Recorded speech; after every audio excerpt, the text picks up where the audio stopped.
यजाग्रतो दूरमुदैति दैवं ततु सुप्तस्य तथैवैति दूरङ्गमाञ्ज्योतिकाञ्ज्योतिरेकं मनः शिवसङ्कल्पमस्तु यस्याङ्के च विभाति भूधरसुता देवापगमस्तके बाले बालविधुर्गले च गरलम् यस्योरसि ब्यालराट् सोऽयं भूतिविभूषणः सुरवरः सर्वाधिपः सर्वदा सर्वः सर्वगतः शिवः शशिनिभं श्रीशंकरः पातु माम्। आज मैं शनि प्रदोष एवं महाशिवरात्रि के बारे में बताने जा रहा हूँ। विश्वविख्यात व्रत पर्व महाशिवरात्रि एवं शनि प्रदोष 18 फरवरी शनिवार को मनाई जाएगी। यह परब्रह्म निराकार शिव का लिंग रूप से साकार होकर प्रकटीकरण की रात्रि है। काशी नगरी का यह सबसे पुनीत एवं महत्वपूर्ण पर्व है। महादेव की नगरी काशी का कण कण बहुविध शंकर अविनाशी की पूजा आराधना अभिषेक से शिवमय हो जाता है। जगह जगह शिवालयों से निकली शिव बारात काशी वासियों को श्रद्धा से समेटती भाव भावना को अतुलनीय वातावरण का सृजन करती हुई चलती रहती है। काशी वासियों का विश्वास है कि आज के दिन बाबा भोलेनाथ और माँ पार्वती जी का विवाह हुआ था। काशी अकेली ऐसी नगरी है जहाँ 14 शिवलिंग का पूजन दर्शन आज किया जाता है। इन 14 लिंग का समुदाय ही मुक्त क्षेत्र काशी है। आज ही के दिन श्री वैद्यनाथ जयंती भी है, इसलिए महाशिवरात्रि का व्रत बड़ा ही उत्तम माना गया है। महाशिवरात्रि का व्रत का पारण 19 फरवरी को भोर में किया जाएगा।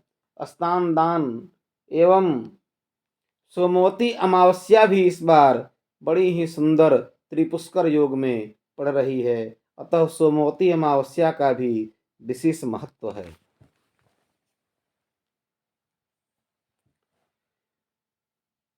शिवरात्रि व्रतम नाम सर्वपाप प्रणाशनम आचांडाल मनुष्याणाम भुक्ति मुक्ति प्रदायकम।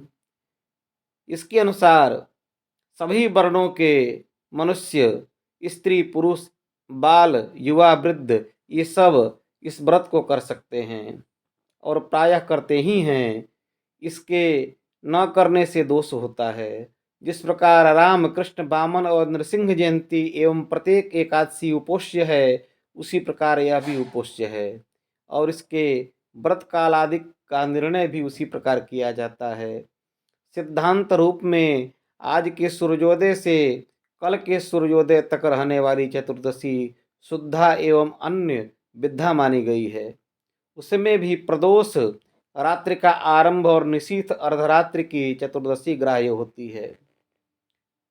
चतुर्दश्यस्तगे सूर्य चतुश्रीस्येव नाड़ीषु भूत विद्या तु या तत्र शिवरात्रिं व्रतं चरेत्। निशि भ्रमन्ति भूतानि शक्तयः शूलभृद्यतः अतस्तस्त्वां चतुर्दश्यां सत्यां तत्पूजनं भवेत्। अर्थात रात्रि के समय भूत प्रेत पिशाच शक्तियां और स्वयं शिव जी भ्रमण करते हैं, अतः उस समय शिव का पूजन करने से मनुष्य के सभी पाप नष्ट हो जाते हैं। यदि यह शिवरात्रि त्रिस्पर्शा चतुर्दशी त्रयोदशी और अमावस्या इन तीनों की स्पर्श करती हो तो वह अधिक उत्तम मानी गई है। इसमें भी सूर्य या भौमवार योग शिव योग और भी अच्छा है। पारण के लिए व्रतांते पारणम तिथ्यंते पारणम और तिथिभान्ते च पारणम आदि वाक्यों के अनुसार व्रत की समाप्ति में पारण किया जाता है। किंतु शिवरात्रि के व्रत में यह विशेषता है कि तिथि नामेव सर्वासा मपवास व्रतादिषु तिथ्यन्ते पारणम कुर्यात् विनाशी व चतुर्दशीम। शिवरात्रि के व्रत का पारण चतुर्दशी में ही करना चाहिए और यह पूर्व विद्या प्रदोष निशीथो व्यापिनी चतुर्दशी होने से हो सकता है। व्रती को चाहिए कि फाल्गुन कृष्ण चतुर्दशी को प्रातः काल की संध्या आदि से निवृत्त होकर के भाल में भस्म का त्रिपुंड तिलक और गले में रुद्राक्ष की माला धारण करके हाथ में जलाक्षत पुष्प लेकर के शिवरात्रि व्रतम हेतत् करिष्येयं महाफलम निर्विघ्नमस्तु मे चात्र तत्प्रसाद जगतपते। यह मंत्र पढ़कर जल को छोड़ दे और दिन भर शिव का स्मरण करता हुआ मौन व्रताचरण करे। तत्पश्चात सायंकाल के समय फिर स्नान करके शिव मंदिर में जाकर सुविधा के अनुसार पूर्व या उत्तर मुख होकर बैठे, तिलक तथा रुद्राक्ष धारण करके संकल्प करे, जलाक्षत पुष्प द्रव्यम चादाय ममाखिल पापक्षय पूर्वक सकलाभिष्ट सिद्धये शिव पूजनम च करिष्ये वा करिष्यामि। इसके बाद ऋतुकाल के गंध पुष्प धूप दीप बिल्वपत्र धतूरे के फूल घृत मिश्रित गुग्गुल की धूप दीप नैवेद्य निराजनादि आवश्यक सामग्री नाना विधान नैवेद्यानि समर्पित करके रात्रि के प्रथम प्रहर में पहली बार भगवान शिव का षोडशोपचार करे, दूसरी रात्रि में दूसरी बार, तीसरी रात्रि में तीसरी बार और चतुर्थ में चौथी रात्रि की पूजा करे। चारों पूजन पंचोपचार षोडशोपचार या राजोपचार जिस विधि से बन सके समान रूप से करे और उसके साथ में रुद्राभिषेक करे। इस प्रकार करने से जागरण और उपवास सभी संपन्न हो जाते हैं और पूजा की समाप्ति में नीराजन मंत्र पुष्पांजलि और अर्घ्य परिक्रमा करे तथा प्रत्येक पूजन में मया कृतांदने कानि पापानि हर शंकर शिवरात्रोदाम्यर्घ्य उमाकांत गृहाण में। इस मंत्र से अर्घ्य देकर संसार क्लेश दग्धस्य व्रतेनानेन शंकर प्रसीद सुमुखो नाथ ज्ञान दृष्टि प्रदो भव।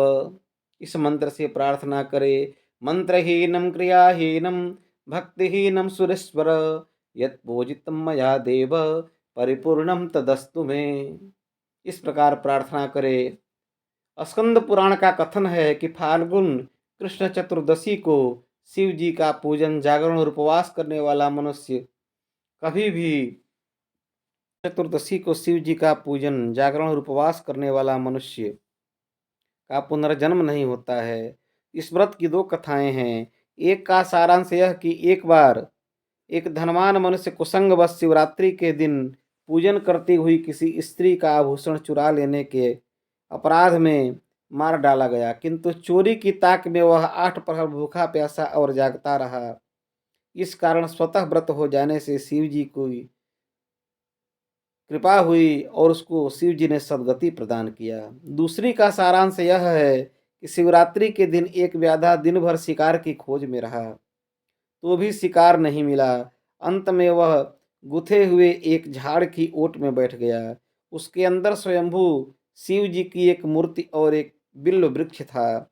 उसी अवसर पर एक हरिणी पर बधिक की दृष्टि पड़ी। उसने अपने सामने पड़ने वाले बिल्वपत्रों को तोड़कर शिव जी पर गिरा दिया और धनुष लेकर बाण छोड़ने लगा।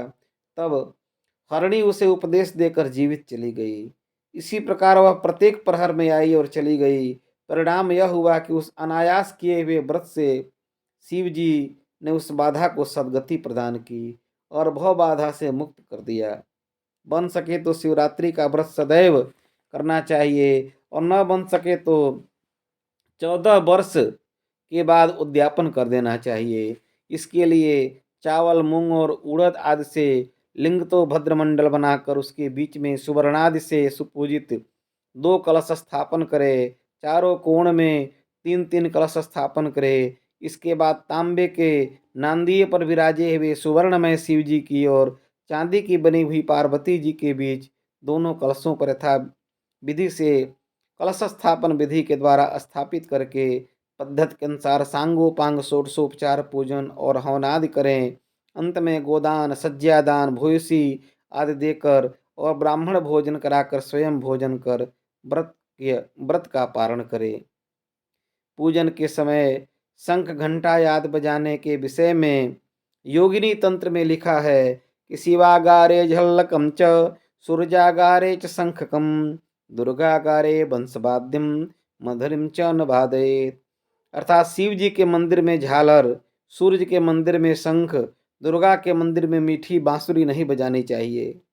शिवरात्रि के व्रत में कठिनाई तो इतनी है कि इसे वेद पाठी विद्वान ही यथा विधि संपन्न कर सकते हैं, और सरलता इतनी कि पठित अपठित, धनी निर्धन सभी प्रकार के व्यक्ति अपने सामर्थ्य के अनुसार भारी समारोह अथवा मेहनत मजदूरी से प्राप्त हुए 2 पैसे से गाजर, बेर, पत्ते, फूल इत्यादि से सर्वसुलभ फल फूल आदि से पूजन कर सकते हैं। और दयालु शिव जी छोटी से छोटी और बड़ी से बड़ी सभी पूजाओं से प्रसन्न होते हैं। सानन्दमानन्दवने वसन्तम् आनन्दकन्दं हतपापवृन्दं वाराणसीनाथमनाथनाथं श्रीविश्वनाथं शरणं प्रपद्ये। गङ्गातरङ्गरमणीयजटाकलापं गौरीनिरन्तरविभूषितवामभागम् नारायणप्रियमनङ्गमदापहारं वाराणसीपुरपतिं भज विश्वनाथम। इन मंत्रों द्वारा भगवान शिव की प्रार्थना करें और हाथ जोड़ करके बारंबार क्षमा प्रार्थना करें। पापोहम पापकर्माहम पापात्मा पाप संभव त्राहि मां पार्वतीनाथ सर्व पाप हरो हर।